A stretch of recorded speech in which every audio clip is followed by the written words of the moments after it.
Hello everyone. हमने last video में chemical reaction and equation का पार्ट 1 किया था। उसमें हमने ये समझ लिया था कि केमिकल रिएक्शंस क्या होते हैं, इक्वेशंस क्या किसे कहते हैं, केमिकल इक्वेशन की डेफिनेशन, उसके एग्जांपल, एंड हमने balance and unbalance chemical reaction पढ़ा था, एंड किसी रिएक्शंस को कैसे हम बैलेंस कर सकते हैं वो भी कर लिया था। तो अगर आपने वो वीडियो नहीं देखी है तो आप एक बार प्लेलिस्ट में जाकर वो वीडियो देख लीजिए। सो आपको बेसिक वो सारी आइडिया मिल जाएगा, सब कुछ क्लियर हो जाएगा। सो आज का हमारा टॉपिक है टाइप्स ऑफ केमिकल रिएक्शन। तो बेसिकली मैंने नोट डाउन कर रखे 7 chemical reactions, different types. So इसमें फर्स्ट टाइप है combination reaction, second decomposition reaction, third displacement reaction, fourth double displacement reaction, fifth oxidation reduction reaction, sixth endothermic exothermic reaction and seven neutralization reaction. So ये सारे total types हैं chemical reactions के। तो one by one हम सबके बारे में पढ़ते हैं, किसकी क्या डेफिनेशन है, क्या होते हैं, एग्जांपल्स क्या है, तो सब अभी स्टडी करते हैं। तो सबसे फर्स्ट है कॉम्बिनेशन रिएक्शन। तो जैसा इसका नाम है कॉम्बिनेशन, हमें ना लगभग ये एक बेनिफिट है कि जब हम इसके नाम को पढ़ेंगे ना, हमें उससे ही कुछ हिंट मिल जाता है कि भाई ये रिएक्शन हमें क्या बताना चाहती है, उसमें क्या है। तो यहाँ जैसे कि कॉम्बिनेशन मतलब कुछ कंबाइन हो रहा है, कोई चीज़ जुड़ रही है, तो ये एक इसका हम इस वर्ड से ही मतलब निकाल सकते हैं कि इसमें कुछ कंबाइन हो रहा है, कुछ जुड़ रहा है। तो इसकी डेफिनेशन है, ये वो रिएक्शंस होते हैं जिसमें दो या उससे ज़्यादा सब्सटेंस कंबाइन करते हैं एंड कंबाइन करके वो कोई प्रोडक्ट आउटपुट प्रोड्यूस करते हैं, तो उसे हम कहते हैं कॉम्बिनेशन रिएक्शन। हम इसकी डेफिनेशंस लिख सकते हैं, reactions in which to or more reactants. मैंने आपको बताया था कि वो पिछले वीडियो में मैंने आपको बताया था कि जो भी हमारे सब्सटेंस होते हैं जो कि रिएक्शन में पार्ट लेते हैं उन्हें हम बोलते हैं रिएक्टेंट, एंड जो हमें आउटपुट मिलता है उस रिएक्शन के बाद उन्हें हम कहते हैं प्रोडक्ट्स। सो मैंने लिखा है reaction in which two or more reactants combine, वो कंबाइन करते हैं, combine to form a product, कोई प्रोडक्ट वो रिलीज करते हैं कॉम्बिनेशन के बाद, रिएक्शन के बाद, आर कॉल्ड कॉम्बिनेशन रिएक्शन। तो हम इसकी डेफिनेशन जो है वो हम इसके जो इसका नाम है उससे ही हम पता कर सकते हैं कि मतलब ये रिएक्शन क्या है, ये क्या बताना चाह रहा है। सो इसकी डेफिनेशन ये हो गई, reactions in which two or more reactants और two or more substances combine to form a product, those are known as combination reaction. अब इसकी एक जनरल हम इसे एक ना, जैसे कि अगर हम कोई भी मैथ्स का भी क्वेश्चन सॉल्व करते हैं, कुछ भी बनाते हैं, तो हम उसे एक जनरल किसी स्टेटमेंट से स्पेसिफाई कर सकते हैं, उसको रिप्रेजेंट कर सकते हैं। तो कॉम्बिनेशन रिएक्शन को रिप्रेजेंट करने का भी एक तरीका है। इसमें क्या है, हम दो या दो से ज़्यादा रिएक्टेंट्स ले रहे हैं, तो मे बी एक रिएक्टेंट हम ए ले लेते हैं एंड दूसरा हम बी ले लेते हैं, एंड उससे जो रिजल्ट बनेगा वो ए बी बनेगा। सो ये एक इसकी जनरल रिप्रेजेंटेशन है, A plus B will give result into A B. So ये जो है ये कॉम्बिनेशन रिएक्शन की जनरल रिप्रेजेंटेशन है। इसे आप जनरल रिप्रेजेंटेशन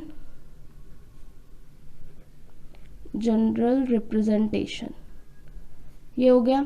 अब इसके कुछ एग्जांपल्स देखते ताकि थोड़ा और ज़्यादा क्लियर हो पाएगा कि ये क्या है, किस टाइप की रिएक्शन है। तो हम एग्जांपल ले सकते हैं, छोटे छोटे एग्जांपल्स हम ले सकते हैं अपने डेली लाइफ में। जैसे कि पानी पी रहे हैं हम, वाटर H2O, वो भी क्या है, हाइड्रोजन और ऑक्सीजन के कंबाइन होने से बना है। तो यहाँ भी क्या है, हमारे पास दो हमारे रिएक्टेंट्स हैं, H2 जो कि हमारा हाइड्रोजन गैस है एंड O2 ऑक्सीजन गैस है। ये दोनों जब कंबाइन होते हैं, रिएक्ट करते हैं, तो बनता है हमारा वाटर लिक्विड। तो ये हमारे हो गए रिएक्टेंट्स। यहाँ क्या हो रहा है, कॉम्बिनेशन ही हो रहा है, सेम चीज़ है। ये हमारे जो, अगर आप स्टेटमेंट से इसको मिलाना चाहो, दो या दो से ज़्यादा रिएक्टेंट्स जब कंबाइन करके एक प्रोडक्ट बनाएंगे। यहाँ दो रिएक्टेंट्स है, इन्होंने कंबाइन करके प्रोडक्ट बनाया वाटर लिक्विड, ये हमें प्रोडक्ट दिया। तो इस टाइप के रिएक्शंस जो होते हैं वो कॉम्बिनेशन रिएक्शन होते हैं। एंड आप और एग्जाम्पल ले सकते हो, कार्बन डाइऑक्साइड गैस। अगर कार्बन की रिएक्शन हम करवा दें ऑक्सीजन के साथ, तो ये हमें प्रोड्यूस होगा कार्बन डाइऑक्साइड गैस, CO2। सो ये भी कॉम्बिनेशन रिएक्शन का ही एग्जाम्पल है। एंड ऐसे आप और भी एग्जाम्पल कर सकते हो, बहुत सारे एग्जाम्पल्स हो सकते हैं, कोई लिमिट नहीं है, बहुत सारे रिएक्शन कॉम्बिनेशन रिएक्शन होते हैं। एंड हमारा सेकेंड टॉपिक है decomposition reaction. Second is decomposition reaction. ये भी बिल्कुल इनके इसके नाम से ही हमें पता चल रहा है डिकम्पोज, कुछ टूट रहा है। डिकम्पोज करते हैं, हमने पहले की क्लासेस में पढ़ा था डिकम्पोजिशन की मेथड होती है जिसमें कूड़ा कचरा को मिट्टी के अंदर रख देते हैं एंड फिर वो टूटते हैं एंड वो फर्टिलाइजर बन जाते हैं। तो बेसिकली वो प्रोसेस क्या हो रहा होता है, वहाँ कुछ टूट रहा होता है, कुछ पार्टिकल्स में डिस्ट्रीब्यूट होते हैं। तो उसके हिसाब से इसके भी नाम से हमें पता चल रहा है कि वो सारे रिएक्शंस जिसमें कोई एक बड़ा कंपाउंड, कोई प्रोडक्ट डिस्ट्रॉय होगा या टूटेगा, वो टूट कर वो रिजल्ट देगा, 2 या 3 या ज़्यादा भी उससे आपके प्रोडक्ट्स निकलेंगे, तो वो होंगे डिकम्पोजिशन रिएक्शन। सो हम इसकी लिख सकते हैं definition, reactions in which one compound decomposes into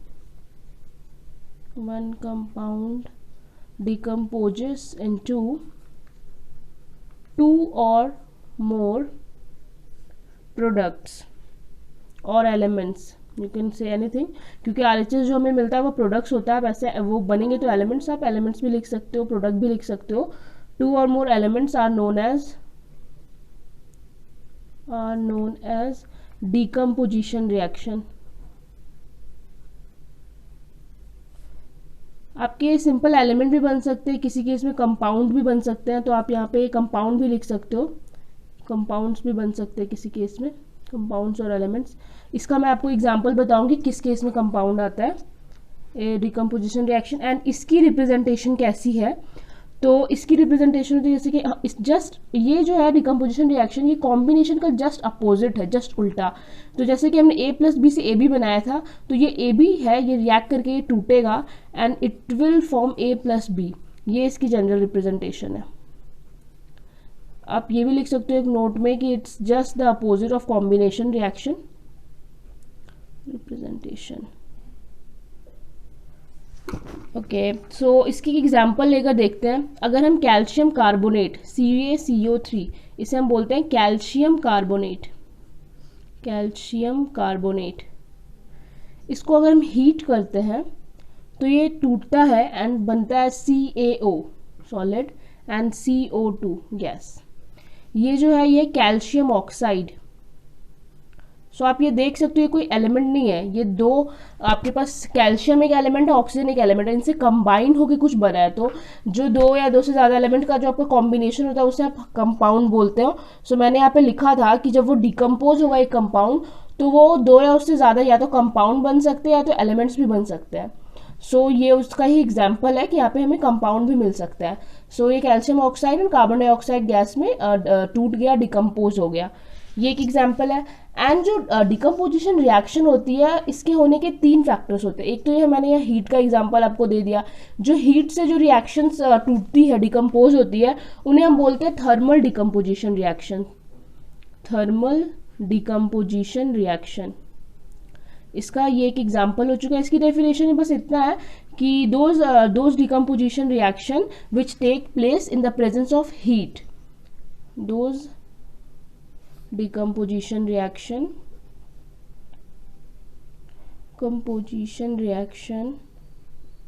which takes place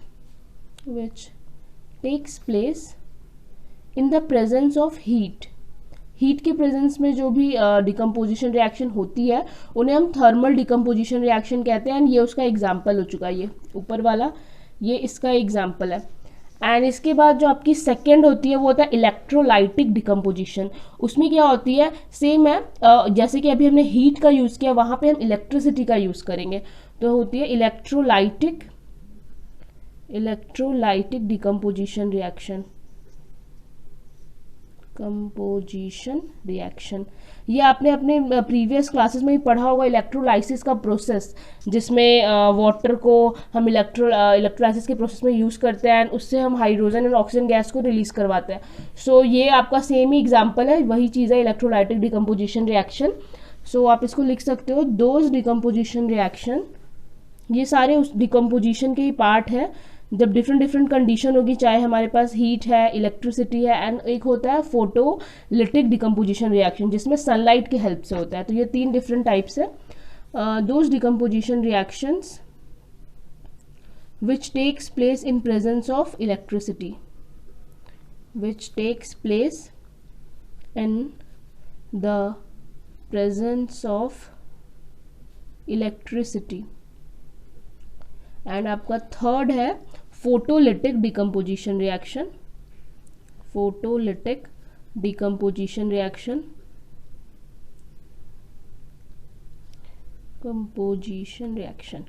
सो ये होता है those decomposition reaction which take place in the presence of sunlight, those decomposition reaction. And इसका आप एग्जाम्पल क्या देख सकते हो, आपके एनसीईआरटी बुक में होगा, जब सिल्वर ब्रोमाइड है, सिल्वर ब्रोमाइड को जब हम सनलाइट में रखते हैं तो सिल्वर एंड ब्रोमाइड उससे अलग, ब्रोमीन उससे अलग हो जाता है। सेम चीज़ सिल्वर क्लोराइड के साथ भी होती है। एग्जाम्पल्स आपको अपनी एनसीईआरटी बुक में मिल जाएगा। Those decomposition reactions which takes place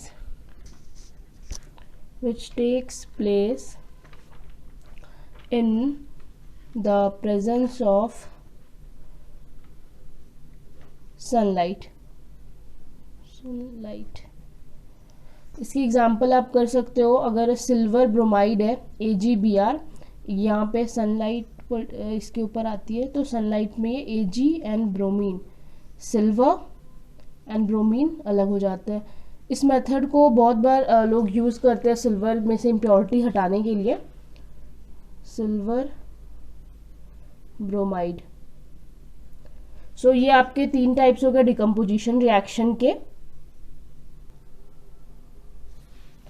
सो ये रिएक्शन हो गई आपकी सिल्वर ब्रोमाइड सनलाइट के प्रेजेंस में सिल्वर एंड ब्रोमीन में डिकम्पोज हो गया। सो ये डिकम्पोजिशन रिएक्शन यहाँ पे ख़त्म होता है। एंड आपका जो हमारा थर्ड जो रिएक्शन है वो टाइप है डिस्प्लेसमेंट रिएक्शन।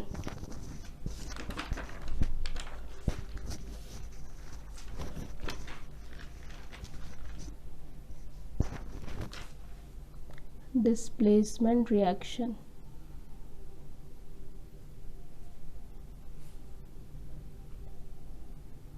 डिस्प्लेसमेंट, ये भी बिल्कुल नाम से ही पता चल रहा है डिस्प्लेसमेंट है, कोई चीज़ डिस्प्लेस हो रही है, अपनी जगह से दूसरी जगह पे जा रही है, उसकी जगह चेंज हो रही है, जो कि मतलब हम लोग इंग्लिश वर्ड में समझ सकते हैं। डिस्प्लेस का मतलब कुछ भी डिस्प्लेस होना। अगर कोई बंदा आगे बैठा है, उसे हम वहाँ से उसकी पोजीशन पे डिस्प्लेस कर रहा है तो उसे वहाँ से हटा के कहीं और कर देंगे।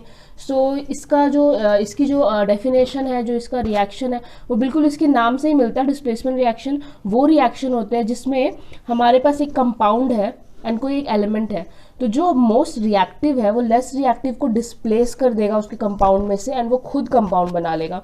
सो एक बार हम इसके एग्जाम्पल करेंगे तो और ज़्यादा समझ आएगा। सो इसकी डेफिनेशन है the chemical reactions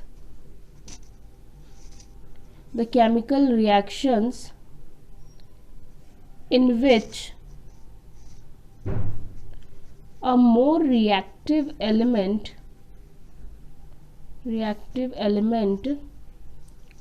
displaces a less reactive element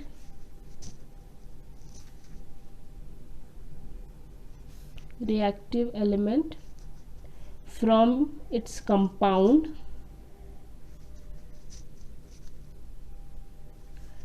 is known as displacement reaction।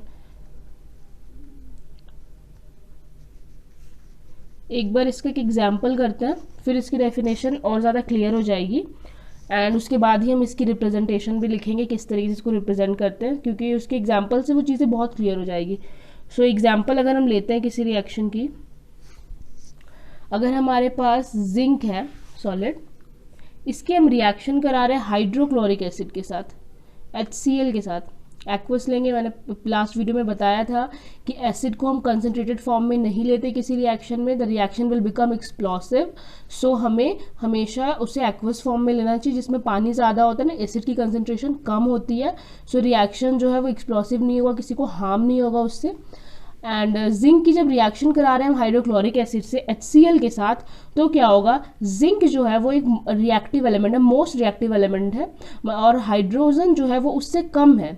मतलब जिंक हाइड्रोजन से ज़्यादा रिएक्टिव एलिमेंट है, तो जिंक हाइड्रोजन को अपने कंपाउंड, इसके कंपाउंड से, ये बना हुआ HCl ना, इससे हाइड्रोजन को वो डिस्प्लेस कर देगा, वो उसकी जगह पे आ जाएगा एंड हाइड्रोजन अलग हो जाएगा।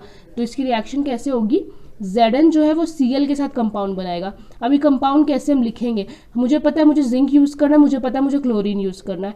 जिंक की वैलेंसी होती है +2 एंड क्लोरीन की वैलेंसी होती है -1।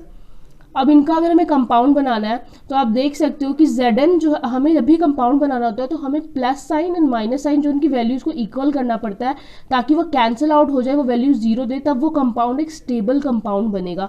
सो यहाँ आप देख सकते हो कि जिंक की वैलेंसी +2 है एंड क्लोरीन की -1 है, तो यहाँ +1 हमारा एक बच रहा है। तो हमें क्या करना पड़ेगा, हमें क्लोरीन की 2 मॉलिक्यूल्स लेने पड़ेंगे। तो Cl की एक -1 दूसरा -1 दोनों जुड़ के हो गया -2, तो +2 एंड -2 कैंसलाइज होंगे एंड ये एक स्टेबल आपका कंपाउंड बन पाएगा।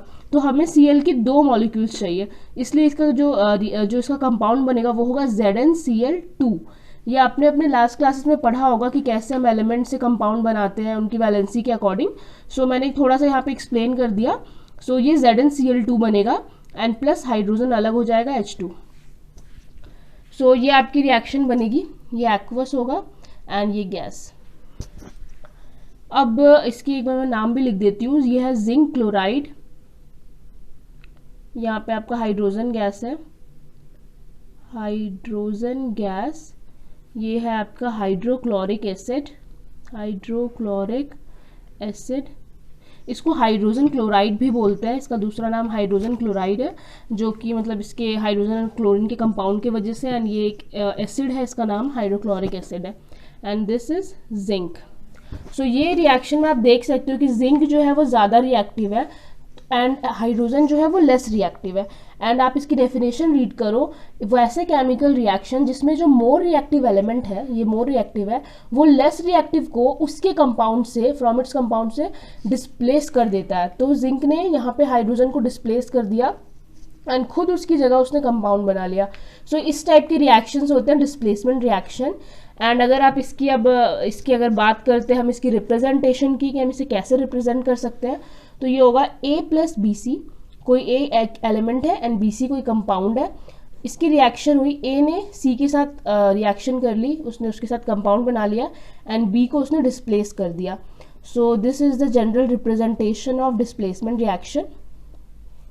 जनरल रिप्रेजेंटेशन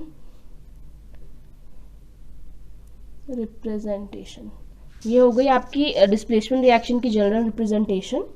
एंड मैंने एग्जाम्पल भी बता दिया, डेफिनेशन बता दी। एंड अब हमारा नेक्स्ट जो रिएक्शन है वो है डबल डिस्प्लेसमेंट रिएक्शन। एक चीज और है, अगर हम इस रिएक्शन में ऐसा करते हैं, अगर यहाँ पे जिंक का कोई कंपाउंड होता है या फिर कोई भी एक ऐसा कंपाउंड होता जो कि इधर जो कंपाउंड है वो मोर रिएक्टिव होता एंड हम रिएक्शन लेस रिएक्टिव के साथ करवाते, तो ये रिएक्शन नहीं हो पाती, क्योंकि एक लेस रिएक्टिव एलिमेंट कभी भी मोर रिएक्टिव एलिमेंट को डिस्प्लेस नहीं कर सकता। सो इसकी डेफिनेशन के अकॉर्डिंग भी आप देख सकते हो कि अगर आपको कोई मोर रिएक्टिव एलिमेंट है and compound less reactive element का है, तभी डिस्प्लेसमेंट रिएक्शन हो पाएगी, अदरवाइज डिस्प्लेसमेंट रिएक्शन नहीं हो पाएगी। सो अब हम मूव करते हैं डबल डिस्प्लेसमेंट रिएक्शन की तरफ।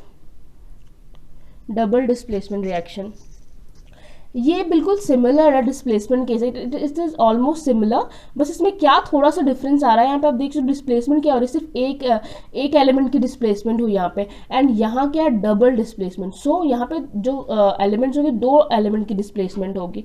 तो ये किस तरीके से होता है, पहले इसकी एग्जाम्पल करते हैं, तब इसका उसके एग्जाम्पल के अकॉर्डिंग हम इसकी डेफिनेशन लिख पाएंगे। सो अगर हम एक कंपाउंड ले रहे हैं BaCl2, barium chloride aqueous, and ले रहे हैं NaOH, और एग्जाम्पल है मे बी Na2SO4 भी ले सकते हैं हम, sodium sulphate aqueous.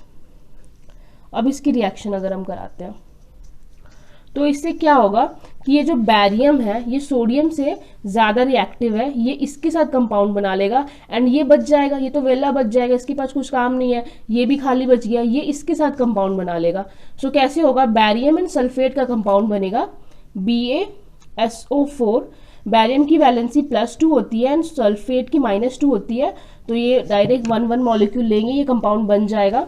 And second हमारा बनेगा सोडियम, बच गया, सोडियम के को यूज़ करना है एंड क्लोरीन को यूज़ करना, तो ये NaCl बन गया। Na की वैलेंसी आपको पता होगी +1 होती है एंड क्लोरीन की -1, तो ये भी डायरेक्ट कंपाउंड बन गया, हमें कोई भी मतलब किसी को 2 किसी को 3 नहीं करना पड़ा, नॉर्मली ये कंपाउंड बन गया। So this is sodium chloride, sodium chloride, and this is barium sulfate. Barium sulphate, ये हमने लिया था barium chloride, barium chloride, and this is sodium sulphate, sodium sulphate.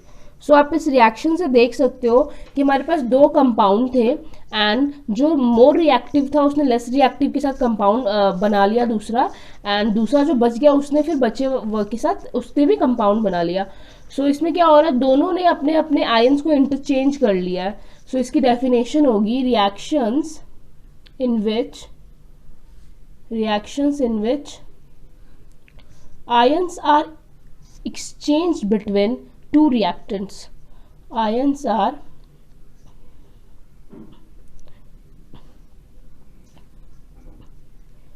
exchanged between two reactants forming new compounds. जो हमें result मिला है वो हमें न्यू कंपाउंड्स मिल रहा है. Forming new compounds are known as double displacement reaction, are known as double displacement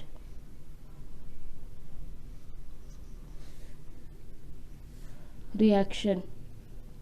So यहाँ क्या हो रहा है, इस वाले जो हमारे पास एक रिएक्टेंट है, इसने अपने आयन को क्या किया, ये इसका नेगेटिव आयन है, ये पॉजिटिव है, ये नेगेटिव है, तो ये कटायन है, ये अनायन है. इसने अपना अनायन लूज करके इसके साथ कंपाउंड बना लिया, एंड इस वाले ने इसके साथ बना लिया.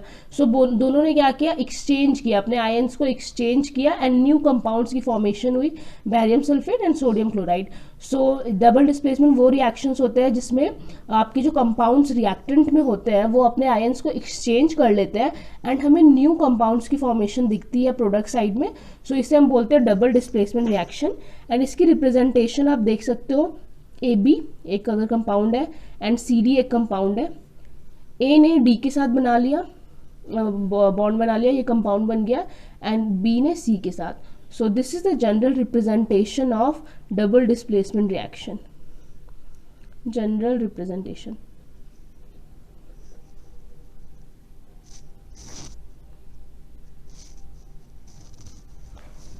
सो ये आपका होगा displacement reaction, double displacement reaction. इसके साथ आपके चार टाइप्स, रिएक्शन के चार टाइप्स हो चुके हैं.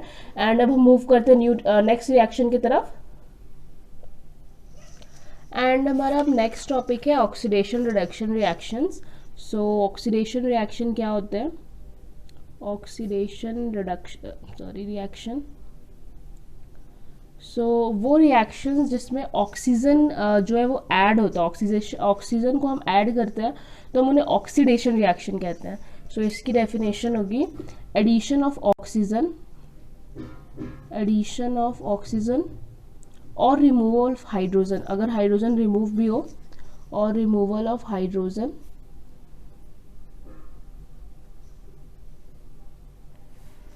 is known as oxidation reaction, is known as oxidation reaction. And second है हमारा रिडक्शन रिएक्शन. ये बिल्कुल ऑक्सीडेशन का जस्ट अपोजिट होता है. जैसे कि ऑक्सीडेशन में हम क्या कर रहे हैं, ऑक्सीजन को ऐड कर रहे हैं, हाइड्रोजन रिलीज करते हैं, रिमूव करते हैं. अगर तो जो रिडक्शन रिएक्शन होती है उसमें हाइड्रोजन ऐड होता है एंड ऑक्सीजन रिलीज करते हैं. सो रिडक्शन रिएक्शंस इसमें होता है addition of hydrogen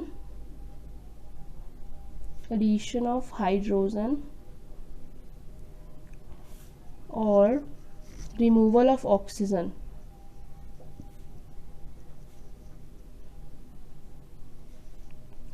is known as reduction reaction.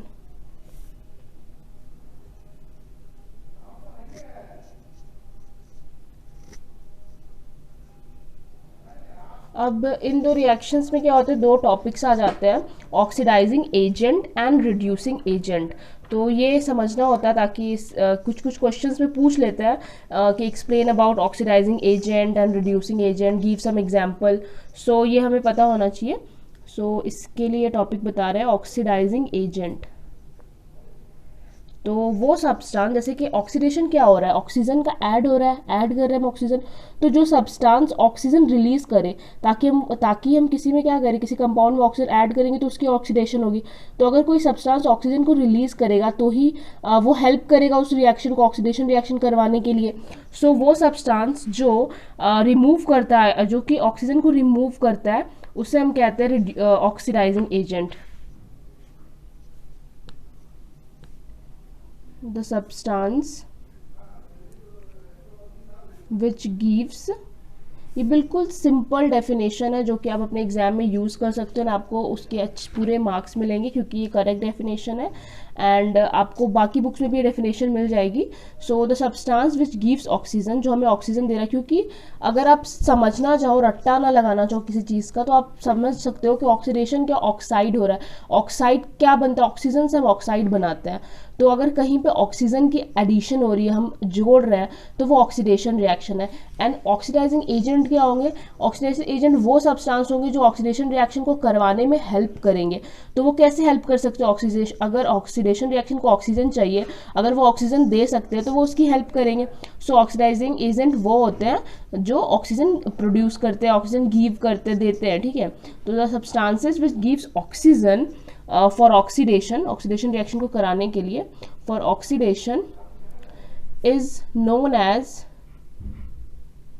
As oxidizing agent. And इसका जस्ट अपोजिट, जैसे कि रिडक्शन रिएक्शन जो है वो ऑक्सीडेशन का जस्ट अपोजिट है। सो जो agent, oxidizing agent, reducing agent जो होगा वो इसका जस्ट अपोजिट होगा। तो वो क्या होगा, रिड्यूसिंग एजेंट। रिड्यूसिंग एजेंट, यहाँ पे हमने लिखा है the substance which gives oxygen for oxidation is known as oxidizing agent. तो इसका जस्ट उल्टा ये होगा, the substance which gives hydrogen for reduction, क्योंकि रिडक्शन के लिए क्या चाहिए, हाइड्रोजन चाहिए। So the substance which gives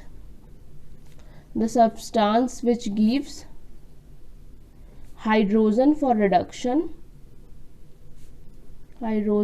reduction is known as reducing agent, and अब क्या कर सकते हैं, एक तो ये हो गई हमारे पास डेफिनेशन जो हम लिख सकते हैं। इसके अलावा इसी को जस्ट थोड़ा सा और घुमाकर को लोग कुछ बुक्स में क्या लिखा रहता है कि एक तो ये सब्सटेंस ऑक्सीडेशन एजेंट वो सब्सटेंस हो जो ऑक्सीजन दे रहा है, एंड ऑक्सीडेशन रिएक्शन, हाइड्रोजन के रिमूव होने को भी हम ऑक्सीडेशन रिएक्शन ही कहते हैं। तो जो सब्सटेंस हाइड्रोजन को रिमूव करने में हेल्प कर रहा है, मतलब ऑक्सीडेशन करवाने में हेल्प कर रहा है, तो वो भी हमारा ऑक्सीडाइजिंग एजेंट हो गया। तो हम इसे ये भी लिख सकते हैं कि the substances which remove hydrogen, क्योंकि ऑक्सीडेशन को क्या करना है, हाइड्रोजन को रिमूव करवाना है। तो जो ऑक्सीडाइजिंग एजेंट वो होंगे जो उसमें हेल्प करेंगे। तो the substances which remove hydrogen for oxidation reaction, for helping oxidation reaction, are also known as oxidizing agent, and the same will go for reducing agent also. तो इसमें जैसे कि हमने लिखा कि जो है addition of hydrogen and removal oxygen, तो the substances which helps to remove oxygen for reduction reaction, they are also known as reducing agent. आप ये भी लिख सकते हो, आप वो भी लिख सकते हो, बोथ विल गो, कोई प्रॉब्लम नहीं है। एंड अब एक रिएक्शन देखते हैं, CuO, ये आपका क्या, कॉपर ऑक्साइड है। तो कॉपर में भी जैसे मैंने आपको लास्ट वीडियो में बताया था कि आयरन की दो वैलेंसी एग्जिस्ट करती है, +2 एंड +3। जब भी आयरन +2 के साथ कोई कंपाउंड बनाता है तो हम उसे फेरस से नाम देते हैं, उसका नाम हम बोलते हैं तो फेरस बोलते हैं। अगर ऑक्साइड है तो फेरस ऑक्साइड, अगर क्लोराइड है तो फेरस क्लोराइड, ऐसे बोलते हैं। सो सेम जो है कॉपर की भी होती है, कॉपर की भी दो वैलेंसी होती है, +2 एंड +3। जब भी कॉपर कोई कंपाउंड बनाता है अपने +2 वैलेंसी को यूज़ करके तो हम उसे क्यूप्रस बोलते हैं, क्यूप्रस। एंड जब +3 यूज़ करता है तो हम उसे बोलते हैं क्यूप्रिक। सो यहाँ पे आप देख सकते हो कि ऑक्सीजन जो है, ऑक्साइड जो है, उसकी वैलेंसी -2 होती है। मैंने CuO लिखा, ये कंपाउंड बनाने के लिए हमें कॉपर की वैलेंसी +2 देनी होगी, तब ये एग्जिस्ट करेगा ना, ये स्टेबल बनेगा। +2 -2 कैंसिल आउट होकर 0 होता है। सो ये जो है क्या करें, कॉपर अभी अपनी +2 वैलेंसी को यूज़ कर रहा है, सो हम इसे नाम दे सकते हैं क्यूप्रस ऑक्साइड, क्यूप्रस ऑक्साइड। आप ऐसे मोटा मोटा इसे कॉपर ऑक्साइड बोल सकते हो, बट प्रॉपर इसकी अगर नेमिंग करी जाए तो ये क्यूप्रस ऑक्साइड है। क्यूप्रस ऑक्साइड की अगर हम रिएक्शन कराते हैं हाइड्रोजन गैस के साथ, H2 के साथ, हाइड्रोजन गैस और हाइड्रोजन, सो अब क्या होगा, कि ये Cu जो है वो अकेला हो जाएगा, ये ऑक्सीजन हाइड्रोजन के साथ रिएक्ट करके वाटर बनाएगा H2O। आपको पता होगा कि हाइड्रोजन और ऑक्सीजन के रिएक्शन से वाटर मिलता है। सो अब क्या बन गया, हमारे पास कॉपर आ गया एंड हमारे पास यहाँ वाटर आ गया, हाइड्रोजन ऑक्साइड। सो यहाँ पे आप देख सकते हो कि कॉपर ऑक्साइड पहले क्या था, उसके पास ऑक्सीजन था, अब उसके पास ऑक्सीजन नहीं है, तो ये क्या हो गया, ये रिड्यूस हो गया, यहाँ पे रिडक्शन हो गई। Copper oxide is reduce to copper, ये रिड्यूस हो गया। एंड हाइड्रोजन का क्या हुआ, ये पहले इसके पास कोई ऑक्सीजन नहीं था बट अब इसके पास ऑक्सीजन है, तो ये जो है ये ऑक्सीडाइज्ड हो गया। तो यहाँ पे जो हो रही है ये हो गया ऑक्सीडेशन।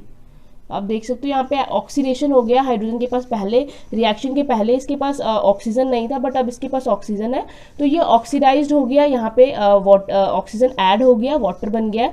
सो ये रिडक्शन का एग्जाम्पल है, ऑक्सीडेशन का रिएक्शन एग्जाम्पल है। एंड जो रिएक्शंस ऐसी होती है जिसमें ऑक्सीडेशन रिडक्शन एक साथ साइमल्टेनियसली होते हैं, उन्हें बोला जाता है रिडॉक्स रिएक्शन, रिडॉक्स रिएक्शंस। सो इन्हें एक नेम से रिडक्शन का रेड लिया है, ऑक्सीडेशन का ऑक्स लिया है, तो इसे एक साथ नाम देते हैं रिडॉक्स रिएक्शंस। सो यहाँ पे आप देख सकते हो कॉपर, यहाँ पे क्या हुआ, cuprous oxide is reduce to copper and hydrogen is oxidize to water. So ये कंप्लीट हो गया oxidation reaction and reduction reaction. And next हम लोग मूव करते हैं अपने नेक्स्ट रिएक्शन की तरफ। सो वो है आपका endothermic and exothermic reactions. So next reaction is sixth reaction, endothermic and exothermic reactions. Exothermic reaction. So ये क्या होता है, इसको आप कैसे समझ सकते हो, जैसे कि यहाँ पे क्या हो रहा है, एंडोथर्मिक जो कि जो भी एनर्जी प्रोड्यूस होती हो अगर, तो एनर्जी को जो ले लेते हैं अपने पास अब्जॉर्ब कर सकते हैं, उन्हें हम एंडोथर्मिक रिएक्शंस कहते हैं। एक्सोथर्मिक वो रिएक्शंस होते हैं जो एनर्जी रिलीज करते हैं। सो ये होता है, इसकी अगर डेफिनेशन लिखी जाए एंडोथर्मिक की, अगर एंडोथर्मिक रिएक्शंस, the reactions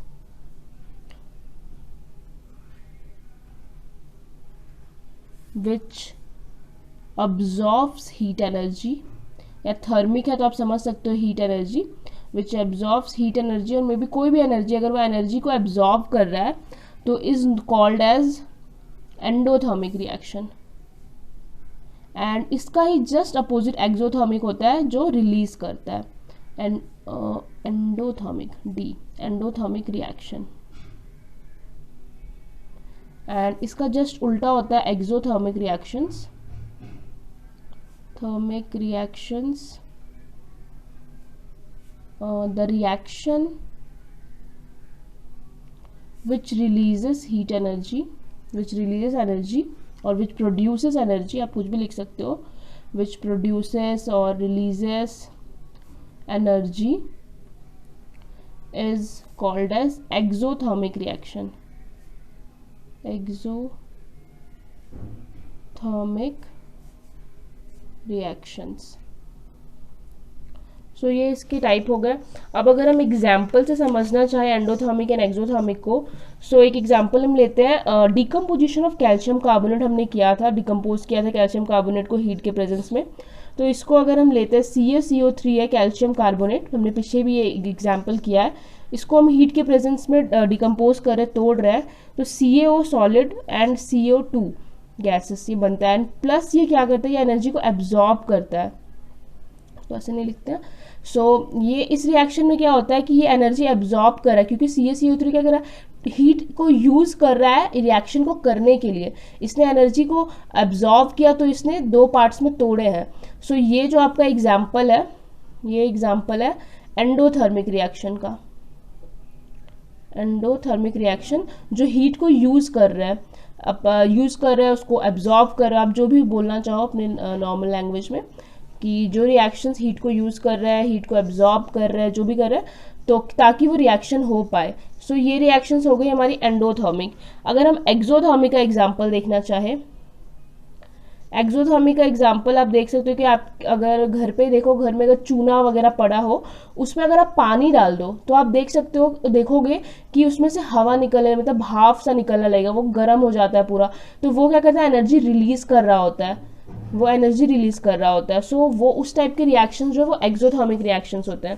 तो इसे हम बोल सकते हैं, उसकी इक्वेशन है रिएक्शन CaO, क्विक लाइम, जिसको कैल्शियम ऑक्साइड भी बोलते हैं, क्विक लाइम भी बोलते हैं, चूना है बेसिकली ये। इसका एक नाम आपका नॉर्मल नेम कैल्शियम ऑक्साइड है एंड उसे क्विक लाइम भी बोलते हैं।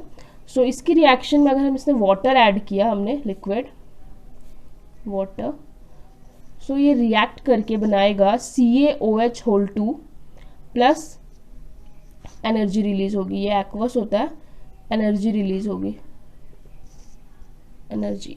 सो इसका क्या नेम है, तो ये है कैल्शियम हाइड्रोक्साइड। ये OH जो होती है हाइड्रोक्साइड होता है, इसकी वैलेंसी -1 होती है, कैल्शियम की +2 है। इसलिए हमें इसके 2 मॉलिक्यूल लेने पड़े ताकि -2 +2 कैंसिल आउट करके एक स्टेबल कंपाउंड बना ले। सो this is calcium hydroxide and इसको स्लेग्ड लाइम भी बोलते हैं, इसका एक नाम स्लेग्ड लाइम भी है। इस रिएक्शन में आप देख सकते हो कि एनर्जी जो है वो रिलीज हुई है। तो ये जो एग्जांपल है ये एक्सोथर्मिक का एग्जांपल है, एक्सोथर्मिक रिएक्शंस। सो इसे लास्ट एक बार एक समझ लेते हैं। एंडोथर्मिक रिएक्शंस वो है जो हीट एनर्जी को जो एब्जॉर्ब कर रहा है, एंड एक्सोथर्मिक वो है जो एनर्जी प्रोड्यूस कर रहा है या रिलीज कर रहा है रिएक्शन में, तो वो एक्सोथर्मिक हुए। सो ये 2 टाइप्स हो गए। एंड हमारा लास्ट एक बच रहा है न्यूट्रलाइजेशन रिएक्शन। ये रिएक्शन आपको आपकी सेकंड जो आपका चैप्टर है एसिड एंड बेसिस, सो उसमें भी आपको पढ़ने को मिलेगा इसके बारे में। ये रिएक्शन यहाँ पे आप एक बार समझ लीजिए क्या इसकी बेसिक है। न्यूट्रलाइजेशन रिएक्शन क्या है, न्यूट्रलाइज होना मतलब क्या है, कोई चीज़ मतलब एसिडिक नेचर है, बेसिक नेचर, वो न्यूट्रलाइज हो गई, कुछ सॉल्ट बन रहा है। सो वो मतलब क्या समझ सकते हो आप, pH अगर किसी का हाई है किसी का लो है, हमने मिक्स किया, वो एक अप्रोप्रिएट pH जो बीच बीच का वहाँ पहुँच गया। सो बिल्कुल वैसा ही होता है इसमें क्या होता है, न्यूट्रलाइजेशन में एक एसिड होता है, उसकी अगर हम एक बेस के साथ रिएक्शन करवा देते हैं तो हमें सॉल्ट मिलता है एंड वाटर प्रोड्यूस होता है, H2O और मे बी आप वाटर लिख लो। सो वाटर प्रोड्यूस होता है। अगर हम इसका एग्जांपल लेना चाहें, हम कोई भी एसिड लेते हैं, अगर हम HCl ले रहे हैं, हाइड्रोक्लोरिक एसिड, और हाइड्रोजन क्लोराइड भी इसे बोलते हैं, और हम NaOH ले रहे हैं, ये हमारा सोडियम हाइड्रोक्साइड है एंड ये हमारा बेस है। इसकी रिएक्शन अगर हम करवा रहे हैं तो क्या होगा, आप देख सकते हो कि मैंने जो डबल डिस्प्लेसमेंट रिएक्शन बताई थी उसका भी आप यूज़ करो। डबल न्यूट्रलाइजेशन रिएक्शन जो है वो बेसिकली डबल डिस्प्लेसमेंट का ही एग्जांपल आप बोल सकते हो, उसका ही टाइप बोल सकते हो, क्योंकि बिल्कुल सेम तरीके से वर्क करेगा। यहाँ पे क्या होगा, एसिड HCl है, बेस NaOH है, ये Na जो है इसके साथ कंपाउंड बनाएगा Cl के साथ NaCl, एंड यहाँ ये OH और H मिलके वाटर बनाएंगे। सो बन जाएगा हमारे पास NaCl और हमारे पास वाटर। सो ये इस तरीके से रिएक्शन बन रहा है। NaCl क्या, हमारे पास सोडियम क्लोराइड, ये एक सॉल्ट है, एंड आपको पता होगा कि सॉल्ट वगैरह की जो pH होती है वो 7 उसके आसपास होती है। सो ये एक अगर ये क्या है, एसिडिक नेचर की, इसकी pH क्या होगी, इसकी pH 0 से लेके आपको 7 से पहले तक की मिलेगी, एंड बेस जो है वो आपको 7 से ऊपर होता है, आपका 14 तक वो जाता है। ये आपको डिटेल में आपके सेकेंड चैप्टर में एक बार एक्सप्लेन करेंगे कि pH स्केल क्या होती है, एसिड की क्या pH वैल्यू होती है, बेस की क्या pH वैल्यू होती है, तो आपको ज़्यादा समझ आएगा। सो न्यूट्रलाइजेशन रिएक्शन में आप इतना समझ सकते हो, बेसिकली क्या होता है कि एसिड की रिएक्शन हम बेस के साथ करवाते हैं, वो दोनों न्यूट्रलाइज हो जाते हैं एंड वो फॉर्म करते हैं एक सॉल्ट एंड वाटर। सो यहाँ पे एसिड एंड बेस ने रिएक्शन की, hydrochloric acid and sodium hydroxide, and इनकी रिएक्शन से हमें मिल रहा है sodium chloride, salt and water. So ये आपका एसिड है, ये आपका बेस है, ये आपका सॉल्ट है, एंड ये आपका वाटर बन रहा है। सो आप इसकी डेफिनेशन लिख सकते हो, द रिएक्शंस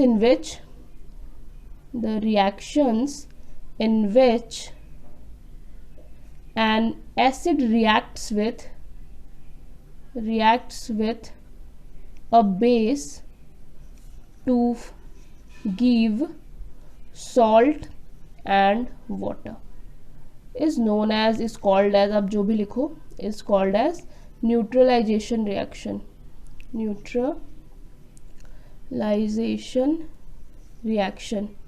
सो इसके साथ हमारे रिएक्शंस के सारे टाइप ख़त्म होते हैं, कि जितने भी टाइप के रिएक्शंस होते हैं। सो ये हो गए सारे रिएक्शंस। एंड इसके बाद अब हमारा नेक्स्ट टॉपिक है जो कि इस चैप्टर का ही लास्ट टॉपिक है, कोरोजन एंड रेंसिडिटी। सो हम वो करते हैं। सो हमारा नेक्स्ट टॉपिक है कोरोजन। बहुत इंपॉर्टेंट टॉपिक है इस चैप्टर का क्योंकि इसे क्वेश्चंस आते हैं, अच्छे खासे क्वेश्चंस आते हैं। सो अच्छे से समझना चाहिए।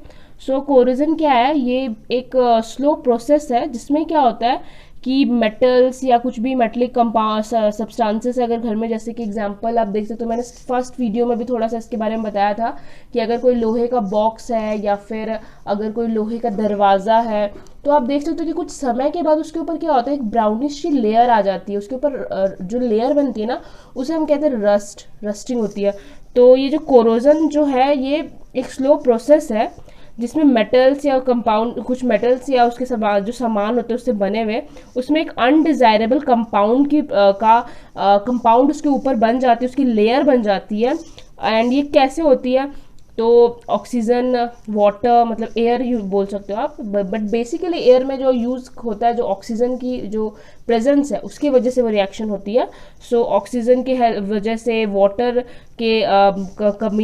के आने की वजह से या किसी एसिड की वजह से, आप देख सकते हो ताजमहल का एग्जाम्पल है कि जो ताजमहल है वो क्या वाइट संगमरमर से बना हुआ चीज़ है, बट आप देख सकते हो कि अब उसमें क्या येलोइश लेयर आ चुकी है उसकी दीवालों पे। तो वो सब भी जो एग्जाम्पल है वो कोरोजन का ही एग्जाम्पल है। आप जानते हो एसिड रेन के बारे में, तो वो क्या हुआ कि जो हमारे एटमॉस्फेयर में जो भी गैसेस है, जो एसिडिक गैसेस है, फॉर एग्जांपल सल्फर डाइऑक्साइड है, नाइट्रिक एसिड बनने के लिए हमारे पास अगर नाइट्रोजन ऑक्साइड है, तो ये सारी जो है, जब बारिश होती है, जब वाटर जब आता है बारिश, तो उसमें क्या होता है, हाइड्रोजन के साथ कंपाउंड ये बनाते हैं एंड ये एसिड की फॉर्मेशन करते हैं। अगर हम H2 की रिएक्शन कराते हैं सल्फर डाइऑक्साइड जो है उसके साथ, तो वो सल्फ्यूरिक एसिड बनाएगी। अगर नाइट्रोजन डाइऑक्साइड की तो वो नाइट्रिक एसिड बनाएगा। तो वो जब जाकर मॉन्यूमेंट से रिएक्शन करता है, सो वो येलो लेयर जो है वो उसके ऊपर बन जाती है। सो ये भी एक कोरोजन का रिएक्शन एग्जाम्पल है। सो कोरोजन आप बेसिकली समझ सकते हो, it's a slow process of conversion of metal or any substances into undesirable compounds due to the reaction with oxygen, water, acid, gases, etc. present in the atmosphere is called corrosion. So इसकी definition लिखते हैं, the process of slow conversion of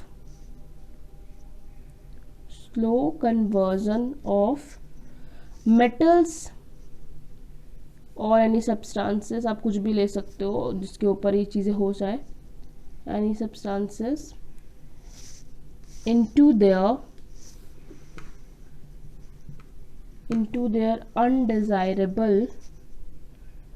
undesirable compounds due to their reaction with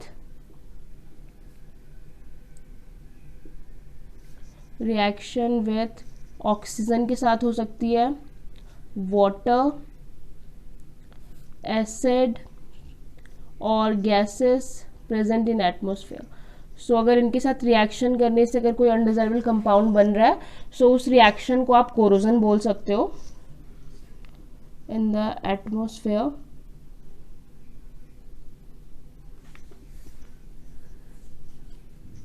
it's called corrosion. And corrosion का सबसे जो easy आपको example जो आपको अपने घर में दिख सकता है, वो सबसे बेसिक एग्जाम्पल है rusting of iron.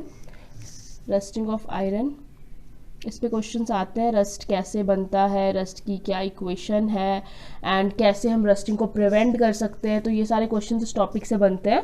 So it's also a very important topic. So इसमें क्या होता है, when iron reacts with oxygen and moisture basically water, you can say water. So oxygen and moisture forms a red substance, reddish or brownish, आप जो भी बोल सकते हो, red substance which is called rust।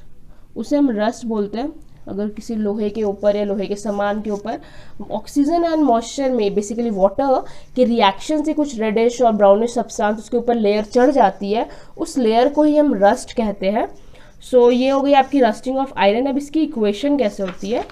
So iron है हमारे पास Fe solid, इसकी अगर हम रिएक्शन करा रहे हैं ऑक्सीजन के साथ, यस, एंड वाटर लिक्विड, सो ये रिएक्ट करते हैं एंड बनता है हमारा Fe2O3। ये आपका फेरिक ऑक्साइड XH2O, ये सॉलिड कंपाउंड बनता है। सो इसका ही नाम है, ये ही हमारा रस्ट है एंड इसे हम हाइड्रेटेड फेरिक ऑक्साइड बोल सकते हैं क्योंकि X मॉलिक्यूल्स ऑफ वाटर से ये एडेड है इस कंपाउंड के साथ। सो इसका नाम है हाइड्रेटेड फेरिक ऑक्साइड। ये आपकी रस्टिंग की रिएक्शन है एंड आप देख सकते हो कि रिएक्शन बैलेंस नहीं है। Fe यहाँ पे 2 मॉलिक्यूल्स है, यहाँ पे सिंगल है, ऑक्सीजन 2 है, यहाँ पे 3 है। सो आप इसको बैलेंस कर सकते हो। कैसे होगा बैलेंस? ऑक्सीजन को 3 चाहिए, यहाँ पे 2 है, तो अगर हम यहाँ पे 3 पुट करते हैं, सो यहाँ पे हमें 2 पुट करना पड़ेगा। यहाँ पे O हो गई 3 to 6 एंड यहाँ पे भी ऑक्सीजन 6 एंड आयरन हो रहा है आपका 4, सो यहाँ पे हम 4 पुट कर सकते हैं एंड वाटर है। सो ये आपका रिएक्शन है, इसको मैंने बैलेंस भी कर दिया। सो ये रस्टिंग ऑफ आयरन की रिएक्शन है एंड यहाँ पे आपका रस्ट बन रहा है हाइड्रेटेड फेरिक ऑक्साइड, ये रस्ट की इक्वेशन है। सो ये आपका कंप्लीट हो गया रस्टिंग ऑफ आयरन। एंड अब नेक्स्ट टॉपिक है कि इसे हम प्रिवेंट कैसे कर सकते हैं, कैसे हम इससे बच सकते हैं।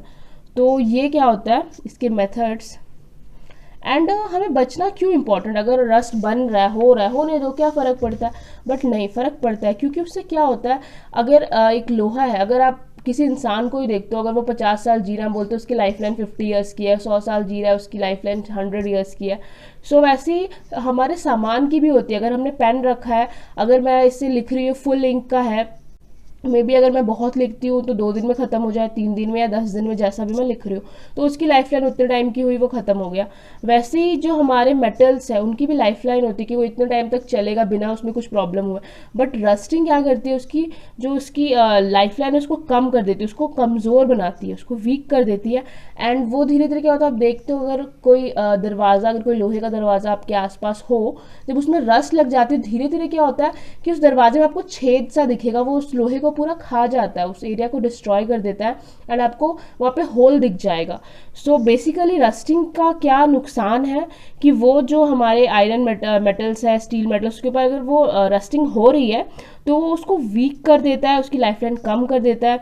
आप एग्जांपल देख सकते हो कि जो रेलवे ट्रैक्स बनते हैं वो लोहे के होते हैं। सो अगर उसमें रस्टिंग होगा, वो अगर ख़राब हो जाएगा तो ट्रेन सही से नहीं चल पाएगी, उससे एक्सीडेंट्स हो सकते हैं, तो हमें उसे प्रिवेंट करना इंपॉर्टेंट है। एंड अगर कोई ब्रिज वगैरह लोहे का बना है, अगर उसमें रस्ट लग रहा है, अगर हम उसे नहीं ठीक करते, उसको प्रिवेंट नहीं करते हैं, तो फिर वो ब्रिज टूट सकता है, उससे बहुत नुकसान हो सकता है।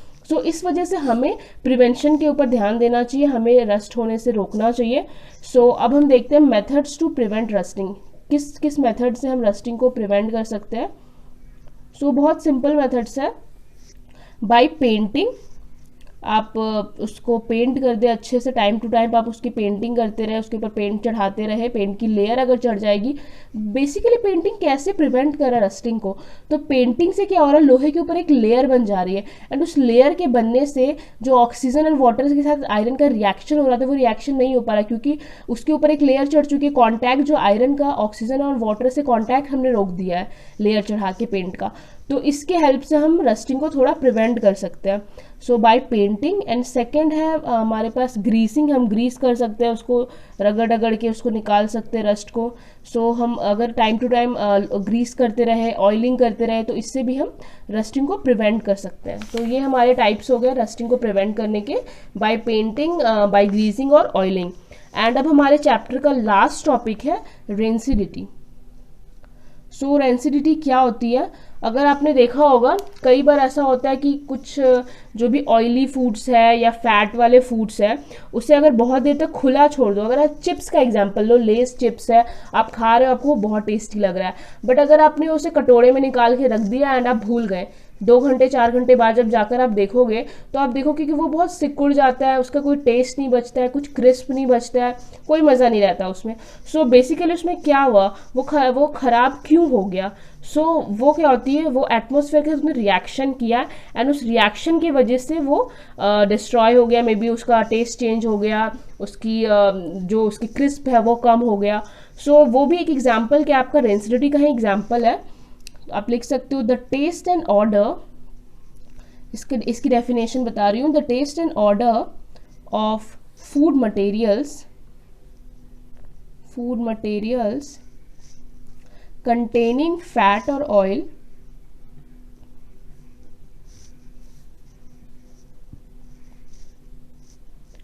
changes when they are left exposed to air for a long time.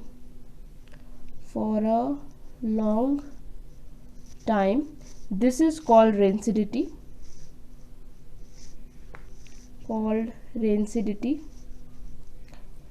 And it is basically caused because of the oxidation of fat and oil present in food materials. जो फैट और ऑयल उस खाने में, उस food material में present है, वो क्या होता है, वो ऑक्सीजन के साथ रिएक्शन कर लेता है, ऑक्सीडाइज हो जाता है. सो इस वजह से ये प्रॉब्लम होती है, रेंसिडिटी होती है. So it is caused due to the oxidation of fat and oil present in food materials. So basically इस वजह से रेंसिडिटी होती है. एंड ऐसा नहीं कुछ होता है तो हम उसे रोक नहीं सकते, हम प्रिवेंशन के मेथड कर सकते हैं, वो इम्पॉर्टेंट है. सो हमें इसके बारे में पढ़ना होगा, मेथड्स ऑफ प्रिवेंटिंग रेंसिडिटी. सो हम कैसे इसको भी प्रिवेंट कर सकते हैं. सो हमारा नेक्स्ट है methods to prevent rancidity. Prevent rancidity. So basically जो फूड मटेरियल्स हैं हम उन्हें रेफ्रिजरेट कर सकते हैं, हम उसे रेफ्रिजरेशन में रख सकते हैं. एंड अगर आप एग्जांपल लो चिप्स वगैरह जैसे फूड की, तो हम उसे खुले रखने की जगह किसी एयर टाइट कंटेनर में रख सकते हैं. तो इसके हेल्प से क्या हो सकता है कि हमारा वो फूड नहीं ख़राब होगा. इसके अलावा क्या होता है कि कई बार कुछ प्रोडक्ट्स होते हैं जैसे कि चिप्स है, वो आपका प्लास्टिक का वो बहुत फूला होता है, उसमें हवा भरी होती है. तो वो क्या होता है, नाइट्रोजन गैस है, वो उसको इन्फ्यूज़ किया जाता है, उसको डाला जाता है ताकि वो ख़राब ना हो, लंबे समय तक चल सके. So these are some example, some options to prevent rancidity. So first आप लिख सकते हो refrigeration of food stuff. Refrigeration of food stuff. Second आप बोल सकते हो storing food in air tight container.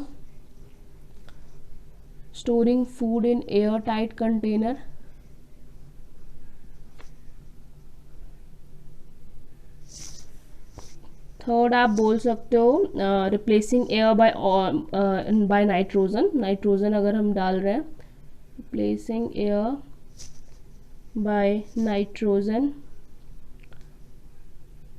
Etcetera. So ये सारे ऑप्शंस हो गए आपके रेंसिडिटी को प्रिवेंट करने के लिए. सो इसके साथ आपका ये चैप्टर पूरा कंप्लीट होता है. मैंने सारे के सारे टॉपिक्स कवर करने की कोशिश की है. एंड जो आपके क्वेश्चंस बच रहे हैं, एक्सरसाइजेस हैं, न्यूमेरिकल्स है, सो वो हम नेक्स्ट वीडियो में कवर करेंगे. एंड उसमें फिर आपको सब कुछ मिल जाएगा.